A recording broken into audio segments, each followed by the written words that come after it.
कभी किसी का धक्का लगता, कोनी लगती, लाइन में लगता। एक दिन पुजारी ने रोक लिया, क्यों आते हो? तुम्हें तो भगवान दिखाई भी नहीं पड़ते हैं। तो नेत्रहीन व्यक्ति बोला, मुझे भगवान दिखाई नहीं पड़ते, पर भगवान को मैं तो दिखाई पड़ता हूँ। उनकी हाजिरी लेने के लिए यहाँ नहीं आया, अपनी देने के लिए आया। हमें प्रखर प्रज्ञा सर्व श्रद्धा में गुरुदेव दिखाई नहीं पड़े, माता जी दिखाई नहीं पड़े, उनको हम दिखाई पड़ रहे हैं दोस्तों, उनको अच्छे से हम दिखाई पड़ रहे हैं। हमारे को जैसे ही अनुभव हो जाता है, अनुभूति हो जाती है कि वो हमें देख रहे हैं, हम उन्हें देखे ना देखे, इससे ज़्यादा मूल्य का है कि वो हमें देखे। हमारे को ना दिखाई पड़े, कोई दिक्कत की बात नहीं। जिस दिन हम उनकी दृष्टि से दूर हो गए, उस दिन बड़ी समस्या की बात हो जाती है। भगवान को हम नहीं दिखाई पड़ रहे तो हमारे लिए बड़ी समस्या हो गई। हमें भगवान दिखाई नहीं पड़ रहा है तो कोई दिक्कत की बात नहीं है। जिस दिन बच्चा माँ को बुला दे तो कोई दिक्कत की बात नहीं, माँ बच्चे को बुलाने बड़ी दिक्कत की बात हो जाएगी। हम लोग ये सोच करके देखें कि श्रद्धा असली अर्थों में तब है जब हमें कण कण के अंदर, अंश अंश के अंदर उस दिव्य चेतना की उपस्थिति अनुभव होती है। और जिसको अनुभव होती, जिसके जीवन में वो सौभाग्य आता है, उसके जीवन में एक से एक बढ़कर के महत्वपूर्ण घटनाक्रम घटते चले जाते हैं। इस संसार की जितने भी चमत्कार घटे हैं दोस्तों, उन सबका आधार एक ही है कि व्यक्ति के हृदय में विश्वास होना चाहिए। विश्वास नहीं है तो दुनिया का कोई चमत्कार नहीं घटता। आप जरा सोच के देखो कि ड्राइवर को उसकी ड्राइविंग पर भरोसा नहीं होगा, उसकी गाड़ी में कोई बैठेगा क्या? जो ड्राइवर कहे कि साहब मुझे चलानी नहीं आती है, पर मैं बैठ गया हूँ, स्टीयरिंग पर बैठा हुआ हूँ, किसी ने बता दिया यहाँ पे गियर लगता है, किसी ने बता दिया यहाँ पर एक्सीलेटर लगता है, किसी ने बता दिया है ब्रेक लगता है, आदमी का हृदय जो है कांपने लग जाएगा। भैया दूसरी गाड़ी में बैठ जाएंगे, पैदल चले जाएंगे, तेरी गाड़ी में नहीं बैठेंगे। ड्राइवर को ड्राइविंग नहीं आता, उसकी गाड़ी में कोई बैठेगा नहीं बैठेगा। डॉक्टर को ऑपरेशन नहीं आता, उसके ऑपरेशन टेबल पर कोई लेटेगा? कोई नहीं लेटेगा। नहीं, मैं पहली बार कर रहा हूँ भैया, आप चिंता की कोई बात नहीं है।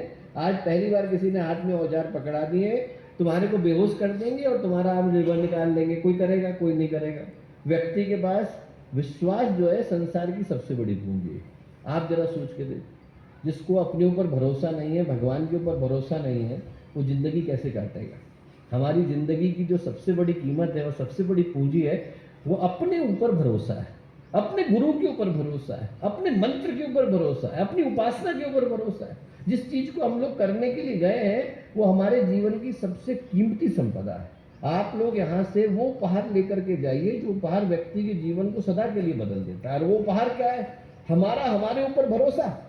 जैसे ही व्यक्ति का हमारे ऊपर भरोसा आता है, अपने कदमों के ऊपर भरोसा आता है, उसको कहीं और देखने की आवश्यकता नहीं। गुरुदेव ने जो हम लोगों को सबसे बड़ा उपहार दिया दोस्तों, वो ये उपहार दिया कि हम लोग कहीं पर भी खड़े हो जाते हैं तो हमें भरोसा आ जाता है कि गुरुदेव हमारे साथ। आप जरा सोच करके देखिए, इससे बढ़कर के उपहार हो सकता है व्यक्ति के जीवन में? इससे बढ़कर के संपदा हो सकती है क्या कि उसको ये भरोसा हो कि मैं दुनिया के किसी भी कोने में हूँ, पर मेरे ऊपर गुरुदेव की दृष्टि निगाहें हैं, वो मेरी रक्षा कर रहे हैं। जैसे ही आपको ये भरोसा आता है दोस्तों, आपकी चाल बदल जाती है।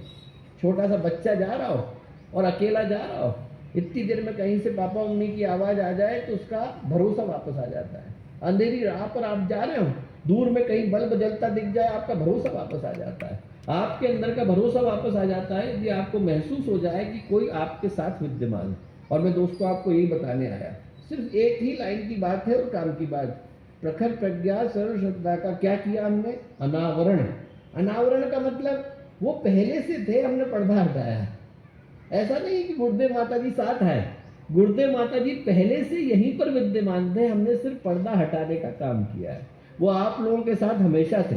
आपको सिर्फ श्रद्धा और विश्वास के साथ उनको देखने की आवश्यकता है, और जो देखता है उसके जीवन में चमत्कार घटित हो पाता है। हमारा चमत्कार हमारे विश्वास से निकल करके आता है। प्रहलाद के अंदर विश्वास था तो भगवान को खंभा फोड़ करके आना पड़ा। मीरा के अंदर विश्वास था तो भगवान को पत्थर के अंदर से निकलना पड़ा, सांप से डसवाना भी पड़ा, जहर भी पीना पड़ा। एकलव्य के अंदर विश्वास था तो मिट्टी की मूर्ति के अंदर से द्रोणाचार्य को निकल करके आना पड़ा। आपका जो विश्वास है वो चमत्कार को घटित करता है। आप लोगों में से प्रत्येक के अंदर वो विश्वास विद्यमान है दोस्तों। श्रद्धा आपके पास है, समर्पण आपके पास है, भावनाएं आपके पास। सिर्फ इतना ही करने की आवश्यकता है कि उस समर्पण को, उस विश्वास को इतना मजबूत करने की आवश्यकता है कि दुनिया की कोई शक्ति उसको हिला पाने की सामर्थ्य अपने अंदर विकसित न कर सके। जितना ज्यादा प्रहार हो, उतना ज्यादा हमारी श्रद्धा, उतना ज्यादा हमारा समर्पण, उतना ज्यादा हमारा विश्वास निखर करके आए। ऐसा सौभाग्य व्यक्ति के जीवन में आए। संत थे भारत में, वो लंबे समय से साधना कर रहे। एक रात ऐसी आई